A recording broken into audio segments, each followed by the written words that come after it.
അപ്പോൾ ഓണത്തിന് റിലീസായ പടം നമ്മളെ നാട്ടിലെ A ക്ലാസ് തിയേറ്റർ ഉണ്ട്, Pathanamthitta A class major releasing സെൻ്ററാണ്.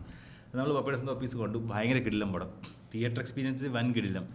എന്നാൽ മനസ്സിൽ 92 കണ്ടത്, അതായത് എനിക്ക് 4 വയസ്സേ കാണത്തുള്ളൂ, പക്ഷെ നമ്മുടെ മനസ്സിൽ എച്ച് ചെയ്ത് വെച്ചതാണ്. മമ്മൂട്ടി മോഹൻലാലും ഒക്കെ അന്ന് പതിഞ്ഞ്, നാടോടി പപ്പയുടെ സന്തോഷമൊക്കെ കണ്ടതാണ് ലാലേട്ടനും മമ്മൂക്കൊക്കെ മനസ്സിൽ പതിഞ്ഞത്.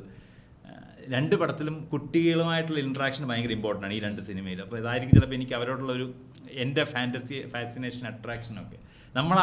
നമ്മളാണത് കുട്ടി, നമുക്ക് വേണ്ടിയാണ് നായകൻ അതിനകത്ത് ഇങ്ങനെ ഫൈറ്റ് ചെയ്യുന്നതും കരയുന്നതും വിഷമിക്കുന്നതൊക്കെ. അപ്പോൾ പപ്പയുടെ സന്തോഷം എല്ലാവരും നമ്മൾ പറയും ഭയങ്കരമാണ് ശരിക്കും റീറിലീസ് പപ്പയുടെ സന്തോഷം റീറിലീസ് ചെയ്യണം. ഫസലിക്ക മമ്മൂക്ക ഇത് കാണുന്നുണ്ടെങ്കിൽ റീറിലീസ് പപ്പയുടെ സന്തോഷം ഭയങ്കര തിയേറ്റർ എക്സ്പീരിയൻസ് ആയിരിക്കും പപ്പയുടെ സന്തോഷം. അപ്പം ഞാൻ കരഞ്ഞിട്ടുണ്ടെന്ന് എനിക്ക് നല്ല ഓർമ്മയുണ്ട് തിയേറ്ററിൽ നിന്ന്. എന്തിനാന്ന് നമുക്കറിയത്തില്ല, ആ കുഞ്ഞിനെ കൊണ്ട് അമ്മ വരുമ്പോൾ നമ്മുടെ മനസ്സിൽ ഇതൊക്കെ വേറെ ഫീലിങ്സ് ആണ്. ഇത് നമ്മൾ അവിടെ പോയി പറയും വെക്കേഷൻ സമയമാകുമ്പോൾ. അപ്പോൾ നമ്മൾ വെക്കേഷൻ സമയം അവിടെ പോയി പറഞ്ഞപ്പോൾ അവിടെ എല്ലാവർക്കും ഈ പടം കാണണം. അപ്പോൾ അവിടെ C ക്ലാസ് തിയേറ്റർ 6 മാസം കഴിഞ്ഞിട്ട് അവിടെ C ക്ലാസ് തിയേറ്റർ ഈ പടം വന്നിട്ടേ ഉള്ളൂ.